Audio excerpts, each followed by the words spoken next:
প্রচারে আসছে দীর্ঘ ধারাবাহিক নাটক এটা আমাদেরই গল্প। সংবাদ সম্মেলনে শিল্পী বললেন, পরিবারের শুরু, পরিবারেই শেষ। সম্পর্কের গল্পে যা যা লাগে, একটা পরিবারের বাসায় যা যা আছে সব আছে, এবং এমন না যে দেখলে বোরিং লাগবে। যারা হাসতে ভুলে গেছেন তাদের জন্য স্কুল খুলেছেন মিরাকল তারকা রনি। আমি ওয়াদা করিতেছি যে মানুষের সেবায় সর্বদা নিজেকে নিয়োজিত রাখিব। পরিমনির ছোট ভাই শেখ সাদি, ইলিয়াস কাঞ্চনের সুস্থতায় শিল্পী সমিতির দোয়া। দর্শক সবাইকে আমন্ত্রণ, শুরু করছি ওয়াকার ফুটওয়্যার প্রেজেন্টস অভিযান স্টাইল 24।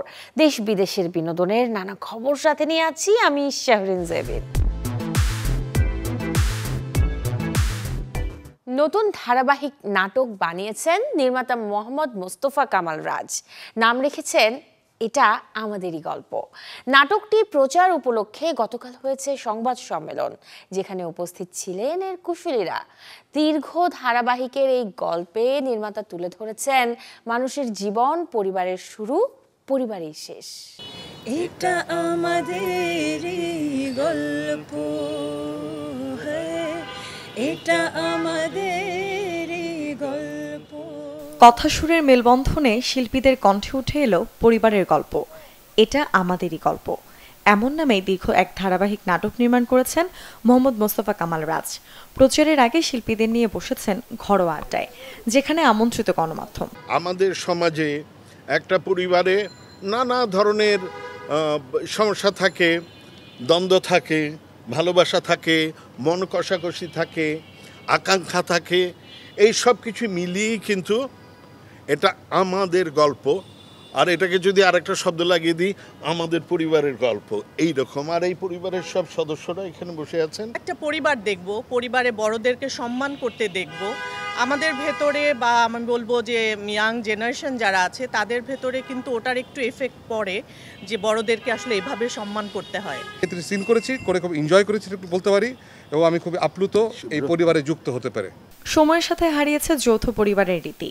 নিজের নাটকে তা যেন ফিরিয়ে আনার চেষ্টা নির্মাতার। গল্পে সহজভাবে বলেছেন, পরিবারের শুরু, পরিবারেই শেষ। ইমোশন আছে এই গল্পে, রোমান্স আছে এই গল্পে, সাসপেন্স আছে এই গল্পে, ড্রামা আছে এই গল্পে, হাসি আছে, সব কিছু একসাথে পাবেন। মানে সম্পর্কের গল্পে যা যা লাগে, একটা পরিবারের বাসায় যা যা আছে সব আছে, এবং এমন না যে দেখলে বোরিং লাগবে। আপনাকে একটা সিকোয়েন্স দেখার পরের সিকোয়েন্সের জন্য ওয়েট করতে হবে। বড়দের প্রতি শ্রদ্ধা, সম্মান, ভক্তি, বছরের উৎসব পার্বণ সবকিছুরই মেলবন্ধন ঘটেছে দীর্ঘ ধারাবাহিকে, বললেন এই শিল্পীরা। ফ্যামিলি বড় ছেলে এবং দায়িত্ববান একজন ছেলে, এবং খুবই রিয়েলিস্টিক একটা ছেলে। ফাহাদের কিছু স্পেশাল ক্যারেক্টারিস্টিক আছে যেটা রাজভাই ডিজাইন করেছে। আই হোপ আপনারা যখন কাজটা দেখবেন তখন আপনারা আসলে একটা ডিফারেন্ট একটা ফাহাদকে দেখতে পাবেন। কাজ তো কাজই, আমার কাছে সব কাজই সবসময় সমান, সেটা সিরিজ হোক, সেটা ধারাবাহিক নাটক হোক, সেটা এমনিতে একক নাটক হোক, কিংবা সেটা যেটাই হোক না কেন, আমার কাছে কাজটা মূল বিষয়। আমি কোন প্ল্যাটফর্মে করছি সেটা থেকে ইম্পর্টেন্ট হচ্ছে আমার অ্যাক্টিংটা, আমি সেখানে সবসময় মনোযোগ দিয়ে করার চেষ্টা করি। নির্মাতা জানান, টিভিতে নয়, দর্শকরা খুব শিগগিরই নাটকটি উপভোগ করতে পারবে সিনেমাওয়ালা ইউটিউব চ্যানেলে। মুর্শনা EC, channel 24, Dhaka.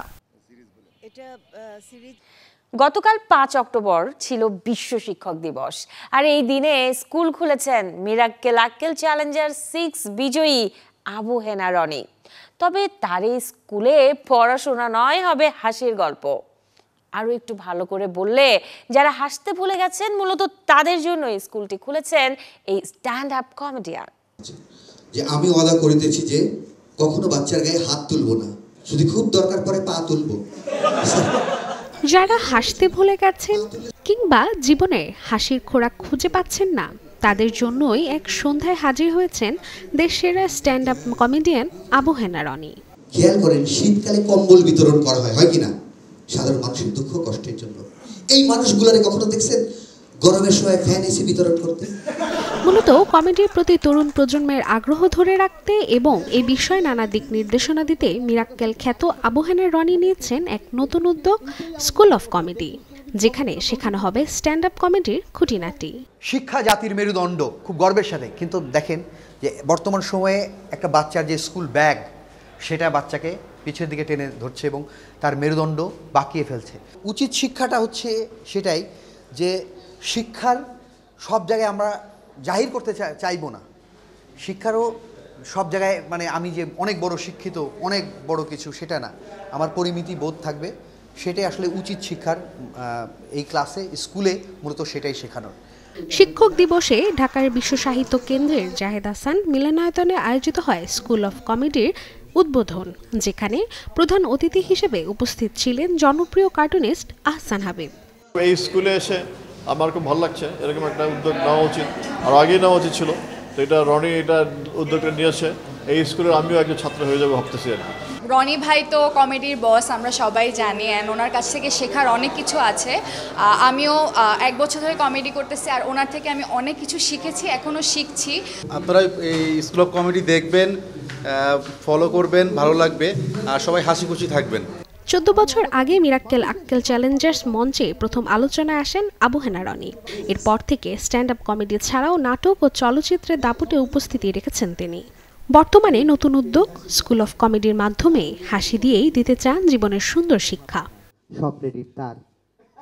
রাশিকা Hossain, channel 24, Dhaka.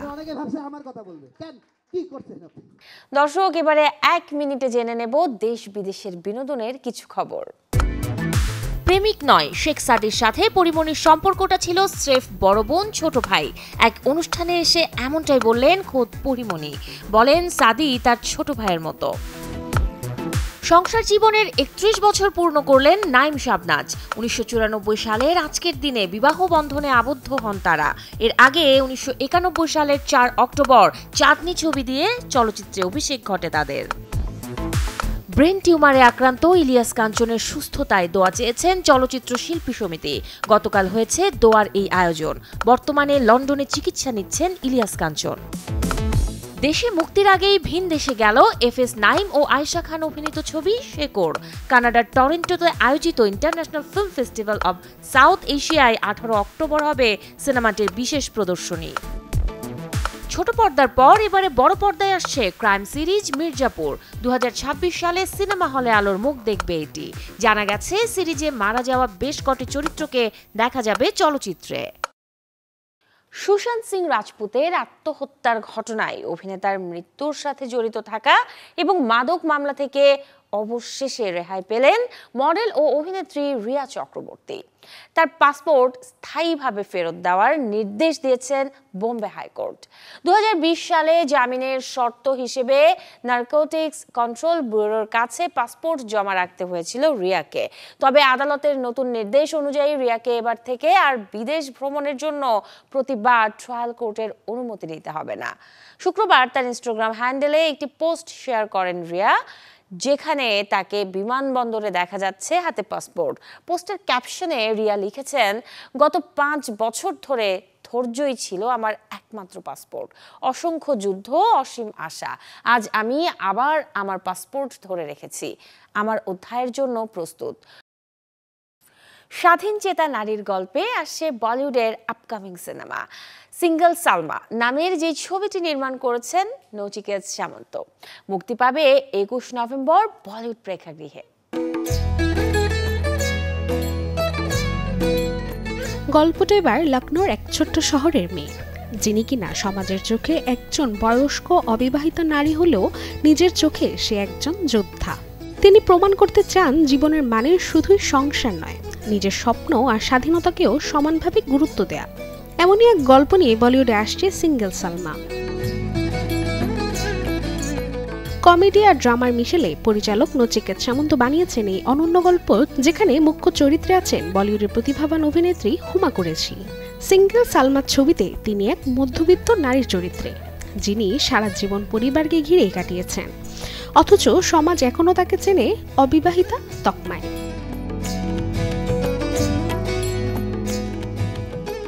ছবিটিতে অভিনয় করতে আরও দেখা যাবে শ্রেয়াস তালপাড়ে, সানি সিং, কালসাবির সহ আরও অনেককেই।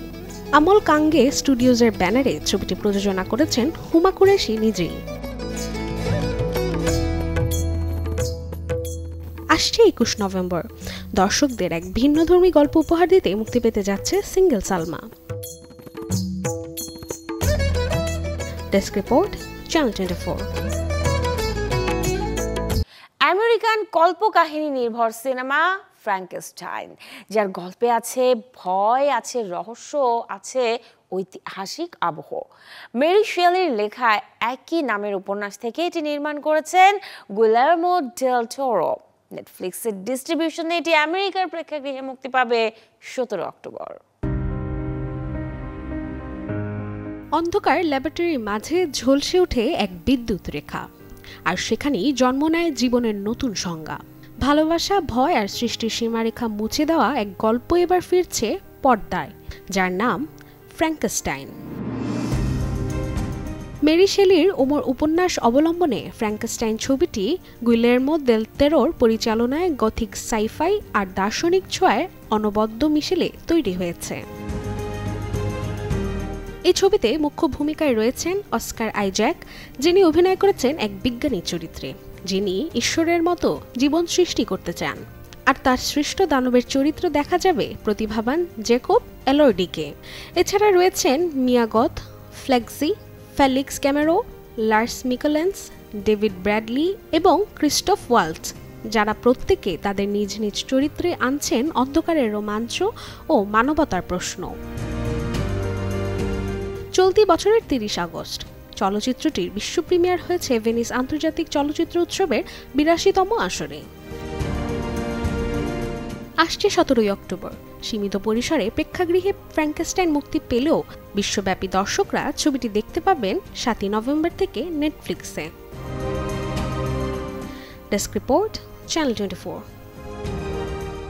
দর্শক, এতক্ষণ ছিলাম বিনোদনের নানা খবরে। এবারে দেখব জীবনযাপনের গল্প, জানাবো লাইফস্টাইলের কিছু আপডেট। ঘরের সৌন্দর্য বৃদ্ধিতে আভিজাত্য প্রকাশে যুগে যুগে ব্যবহৃত হয়ে আসছে কার্পেট। তুর্কি, দুবাই কিংবা ইন্দোনেশিয়ার কার্পেটের চাহিদা আছে বিশ্বব্যাপী। আসার খবর, বর্তমানে বাংলাদেশেও তৈরি হচ্ছে কার্পেট, যেগুলোর চাহিদা মেটাচ্ছে বিদেশি ক্রেতাদের।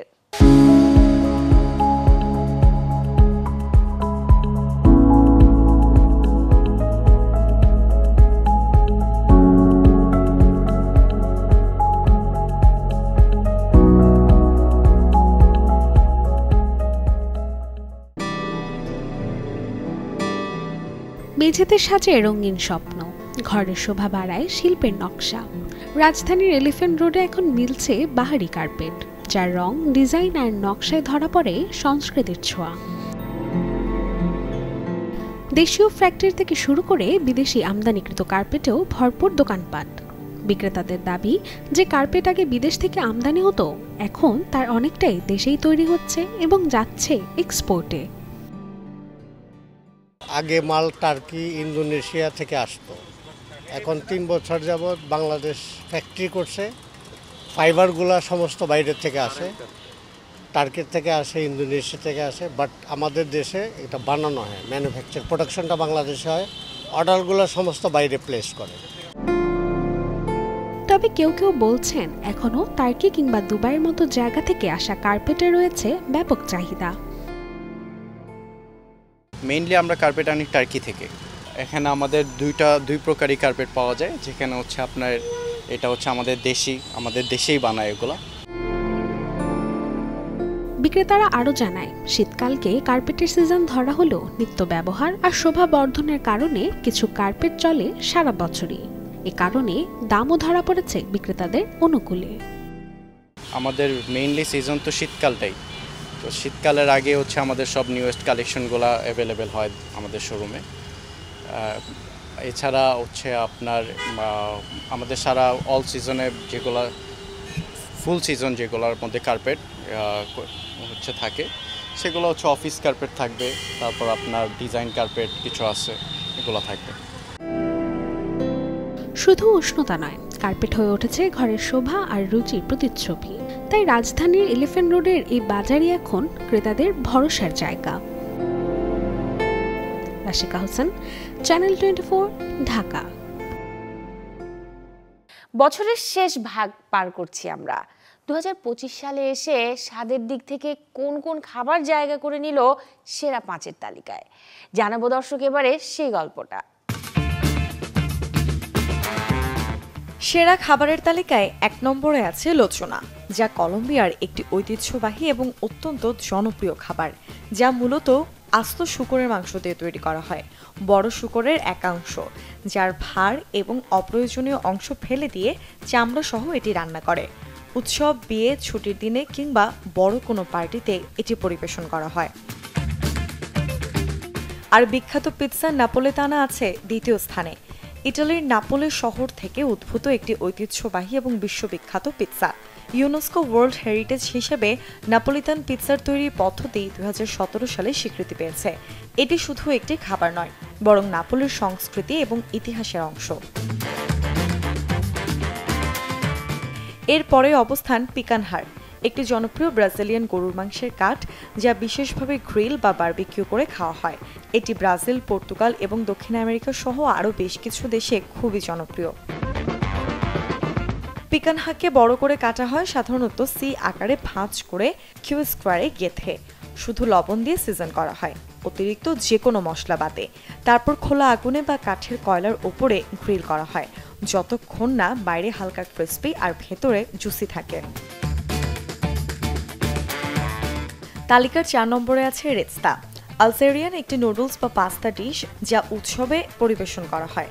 নুডলসের সাথে আলজেরিয়ায় সাধারণত একটি সাদা সস বা সাধারণ মুরগি এবং সবজি দিয়ে তৈরি সস দেওয়া হয়। আর থাইল্যান্ডের স্টু জাতীয় খাবার ফানাং কারি আছে 5 নম্বরের তালিকায়। এটি একটি থাই কোরিয়ান স্টাইল কারি যা হালকা মিষ্টি, কটু এবং মশলার স্বাদ মিলিয়ে তৈরি। ফানাং কারি একটু ঘন এবং ক্রিমি হয়, যা অন্যান্য কারির তুলনায় একটু কম তরল। Desk report, channel 24। যদি বলি নেশায় আসক্ত আপনি, শুনে নিশ্চয় অবাক হবেন, কেউ কেউ রেগেও যাবেন। অথচ এই কথাটি কিন্তু সত্যি। বর্তমানে এমন সময় পার করছি আমরা, হাতের ফোন ছাড়া চলে না একটি মুহূর্ত। এটি ইন্টারনেট আসক্তি।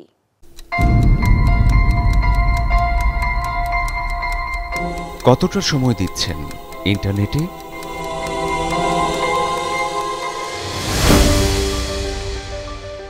স্মার্টফোন, সোশ্যাল মিডিয়া আর গেমিং এখনকার জীবনের অবিচ্ছেদ্য অংশ।